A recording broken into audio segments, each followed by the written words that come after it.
Assalamualaikum warahmatullahi wabarakatuh. Selamat datang dan selamat bergabung kembali dalam pembelajaran matematika kelas 9. Pada pertemuan sebelumnya kita sudah menyelesaikan bab 1 yaitu perpangkatan dan bentuk akar. Nah, pada pertemuan kali ini kita akan masuk pada bab 2 yaitu persamaan dan fungsi kuadrat.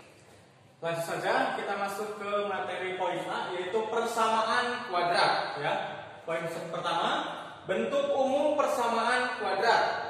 Ya, ini pengertiannya bahwa persamaan kuadrat adalah persamaan yang hanya memuat satu perubahan atau variabel dan pangkat tertinggi variabel tersebut adalah 2, ya. Jadi, ciri-ciri dari persamaan kuadrat adalah variabelnya hanya ada satu dan pangkat tertinggi dari variabel tersebut adalah 2. Makanya disebut dengan persamaan kuadrat, ya. Bentuk umum dari persamaan kuadrat adalah AX kuadrat ditambah BX ditambah C sama dengan 0 ya. Ini adalah bentuk umum dari persamaan kuadrat dengan syarat A, B, dan C itu adalah anggota bilangan real dan A tidak sama dengan 0 ya. Ini syarat untuk persamaan kuadrat.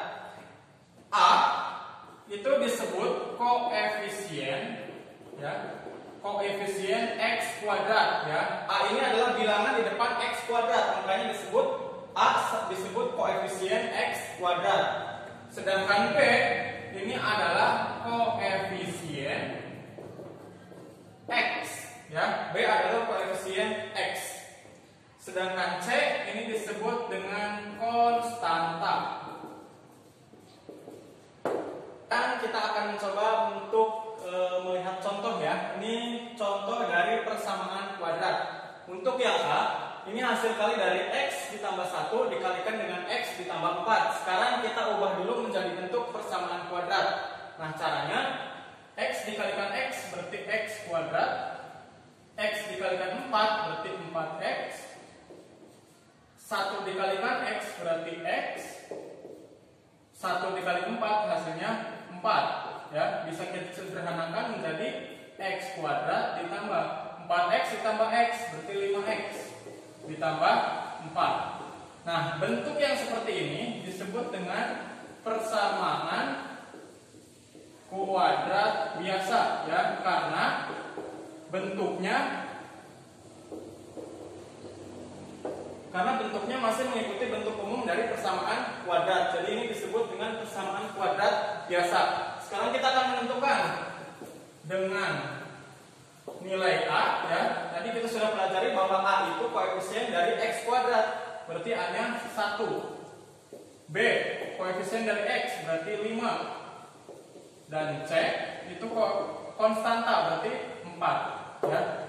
Jadi kalau A, B, C itu tidak sama dengan 0, maka persamaannya disebut persamaan kuadrat biasa. Kita lanjut untuk contoh yang B ya. X dikali X ditambah 2. Sekarang kita kalikan. X dikali X berarti X kuadrat. X dikali 2 berarti ditambah 2X. Yang bentuknya seperti ini disebut dengan persamaan kuadrat tidak lengkap. Ya. Ini disebut dengan persamaan kuadrat tidak lengkap. Kenapa tidak lengkap? Sekarang kita perhatikan. Kita akan menentukan nilai A, B, C-nya ya. Nilai A koefisien dari X kuadrat berarti 1. Nilai B koefisien dari X berarti 2. Konstantanya tidak ada, berarti C-nya sama dengan 0. Karena C sama dengan 0, maka disebut dengan persamaan kuadrat tidak lengkap. Kita lanjut untuk contoh yang C ya. X ditambah 1 dikalikan 2X dikurangi 2. Sekarang kita kalikan. X dikali 2X berarti 2X kuadrat. X dikali negatif 2 berarti negatif 2X. 1 dikali 2X plus 2X. 1 dikali negatif 2 negatif 2. Bisa disederhanakan 2X kuadrat negatif 2X ditambah 2X maka hasilnya 0. Kita tidak perlu menuliskan. Berarti tinggal dikurangi 2. Ini disebut dengan persamaan kuadrat murni. Ya, kenapa disebut dengan persamaan kuadrat murni? Sekarang kita tentukan nilai ABC-nya dengan A. Koefisien dari X kuadrat berarti 2. B itu koefisien dari X, ternyata di sini 0, berarti B-nya 0. C itu konstanta, berarti jawabannya negatif 2. Jadi kalau B-nya 0, maka persamaan kuadratnya disebut persamaan kuadrat murni. Yang ini adalah 3 jenis dari persamaan kuadrat. Untuk poin yang kedua, yaitu penyelesaian persamaan kuadrat. Ya, dalam menyelesaikan persamaan kuadrat ada beberapa cara yang bisa kita gunakan, yaitu ada 3. Ya, untuk yang pertama kita akan menggunakan cara memfaktorkan. Dengan cara memfaktorkan ada beberapa jenis persamaan kuadrat yang bisa kita cari penyelesaiannya. Untuk yang pertama, memfaktorkan jenis AX kuadrat ditambah BX sama dengan 0 ya. Ketika persamaan kuadrat dengan bentuk AX kuadrat ditambah BX sama dengan 0, maka kita dapat menentukan penyelesaiannya dengan cara memfaktorkan ya. Caranya adalah AX kuadrat ditambah BX sama dengan 0. Bisa kita ubah, berarti X dikeluarkan jadi X AX ditambah B sama dengan 0. Maka untuk mencari penyelesaiannya adalah X itu sama dengan 0 atau AX ditambah B sama dengan 0. Maka X sama dengan B dipindahkan ke kanan berarti negatif, negatif B per A.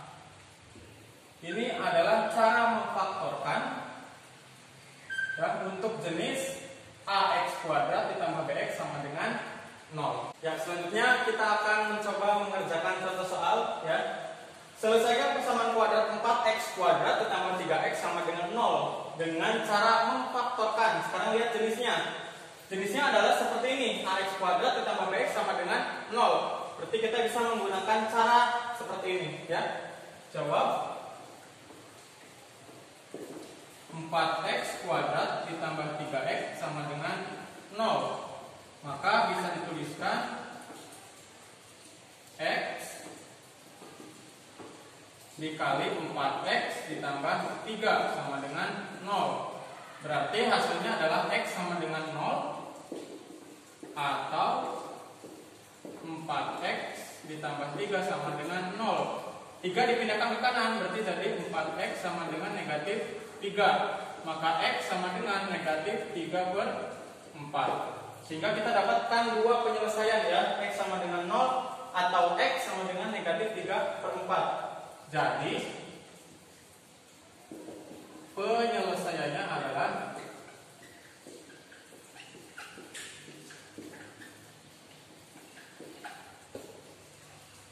negatif 3 per 4, 0 ya. Cara penulisannya yaitu yang terkecil kita tulis terlebih dahulu ya, koma X yang lebih besar.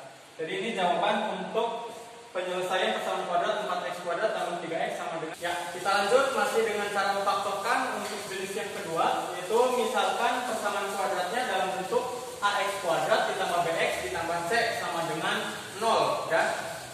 Untuk yang pertama ya, jika a-nya itu sama dengan 1 ya, maka untuk cara menyelesaikannya adalah ax kuadrat ditambah bx ditambah c itu bisa diubah menjadi x ditambah p dikalikan dengan x ditambah q ya.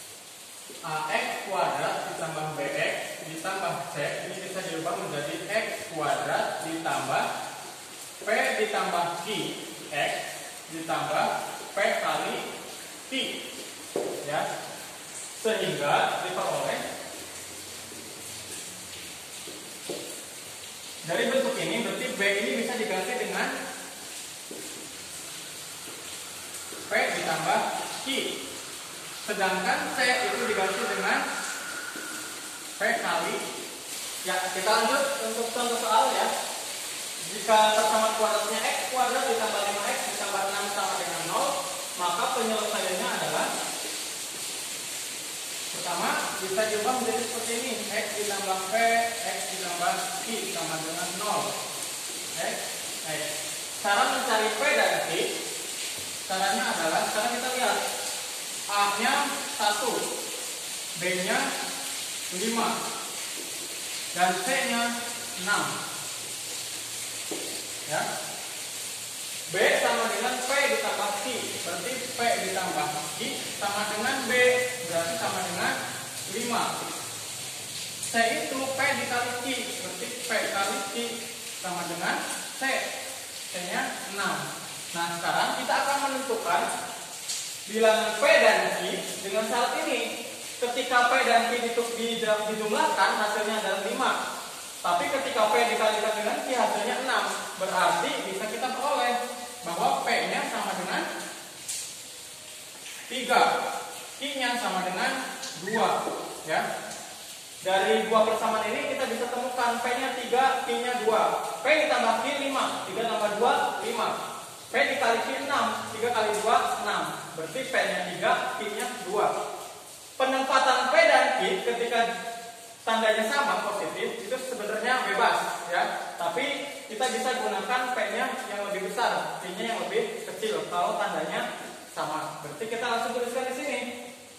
X ditambah P dikali X ditambah Q, berarti X ditambah P 3. X ditambah Q, berarti Q-nya 2. Ya, sehingga diperoleh X ditambah 3 sama dengan 0 atau X ditambah 2 sama dengan 0. Maka diperoleh X sama dengan 3 dipindah ke sebelah kanan, berarti negatif 3. Atau X 2 dipindah sebelah kanan, berarti menjadi negatif 2. Maka kita bisa peroleh penyelesaiannya, yaitu X sama dengan negatif 3 dan X sama dengan negatif 2. Jadi penyelesaiannya adalah negatif 3, negatif 2.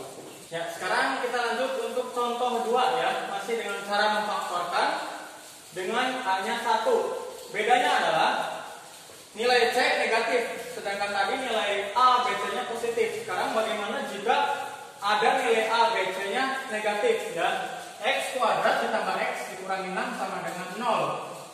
Berarti kita langsung jabarkan menjadi sebuah perkalian, berarti X, ya, karena positif, jadi positif kali positif.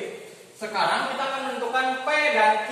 Perhatikan, karena di sini negatif, maka P dan Q pasti ada yang negatif dan yang satunya positif. Karena hasil kali positif dikali negatif adalah negatif. Maka nilai P dan Q-nya nanti ada yang positif dan ada yang negatif.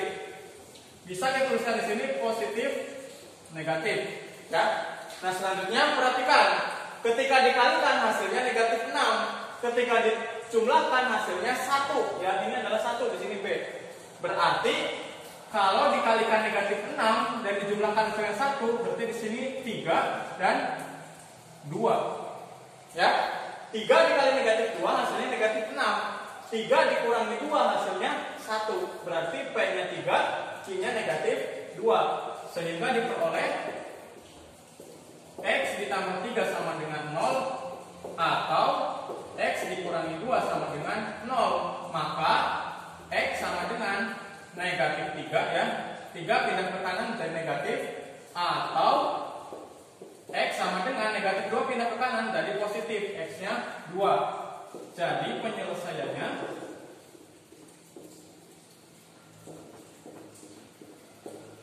adalah negatif 3,2. Sekarang kita lanjutkan masih dengan cara memfaktorkan, ya. Jika A-nya lebih dari 1 atau A-nya kurang dari 1 dan persamaan kuadratnya adalah persamaan kuadrat biasa, maka AX kuadrat ditambah BX ditambah C sama dengan bisa diubah menjadi AX ditambah P dikalikan dengan X ditambah Q per A. Ya, dengan catatan B itu sama dengan P ditambah Q dan C sama dengan P kali Q per A, atau bisa diubah menjadi AC sama dengan Kita akan mencoba untuk mengerjakan contoh soal ya. Contoh yang pertama, 2x kuadrat ditambah 9x ditambah 7 sama dengan 0 ya. Berarti nilai A-nya lebih dari 1 ya, sehingga diperoleh A itu 2, B-nya 9 dan C-nya 7 ya. Sekarang perhatikan, B itu P ditambah Q.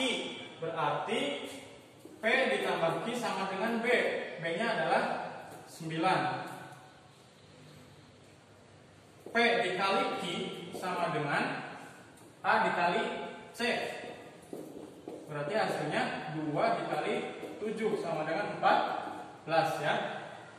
P ditambah Q 9, P dikali Q 14, maka kita bisa menemukan P-nya adalah 7, Q-nya adalah 2. Kenapa? Karena 7 ditambah 2 hasilnya 9. 7 dikali 2 hasilnya 14. Sama-sama positif ya. Kita bisa menuliskan P itu yang lebih besar, 7, Q-nya 2. Sehingga 2x kuadrat ditambah 9x ditambah 7 sama dengan 0 ya.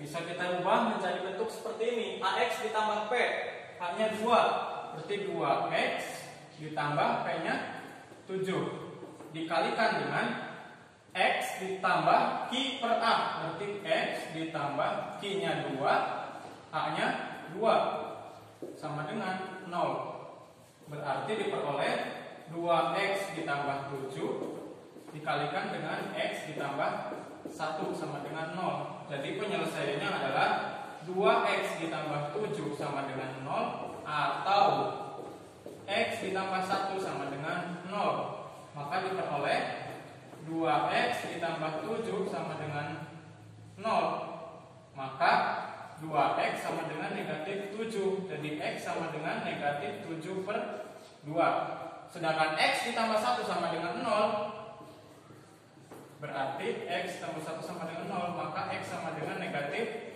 1 ya. Jadi penyelesaiannya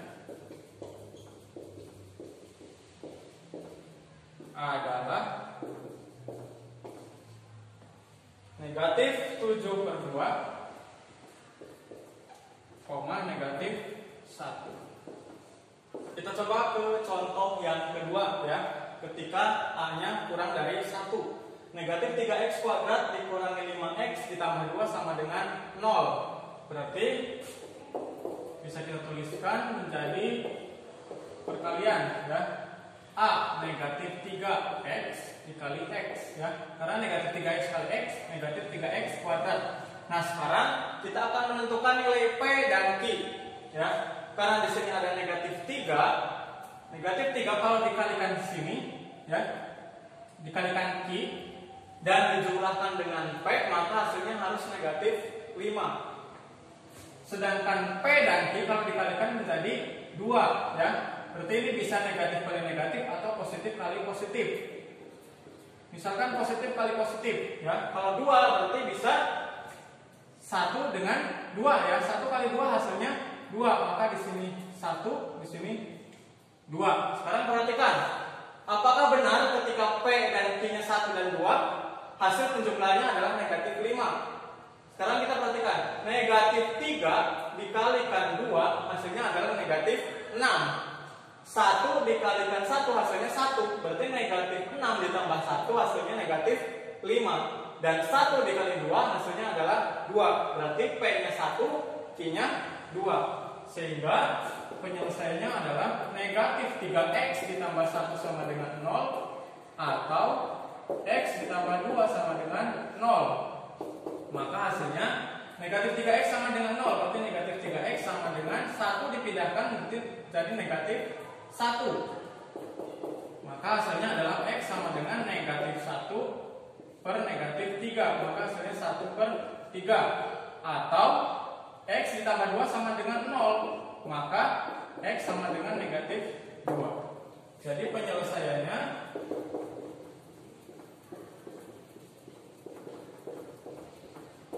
adalah, kita tuliskan yang lebih kecil dulu ya, berarti negatif 2, 1 per 3. Demikian untuk materi kita pada hari ini ya. Kita sudah sudah belajar tentang cara menyelesaikan persamaan kuadrat dengan cara memfaktorkan. Selanjutnya Bapak berikan latihan soal 1 ya. Di sini ada nomor 1 diminta untuk menyatakan menjadi bentuk persamaan kuadrat. Sedangkan yang kedua untuk mencari penyelesaiannya dengan cara memfaktorkan. Ya, silahkan dikerjakan. Untuk pertemuan berikutnya akan kita bahas secara bersama-sama. Ya, terima kasih untuk pertemuan pada hari ini. Dan Bapak harap kalian tetap semangat dan tetap menjaga kesehatan. Terima kasih atas perhatiannya. Wassalamualaikum warahmatullahi wabarakatuh.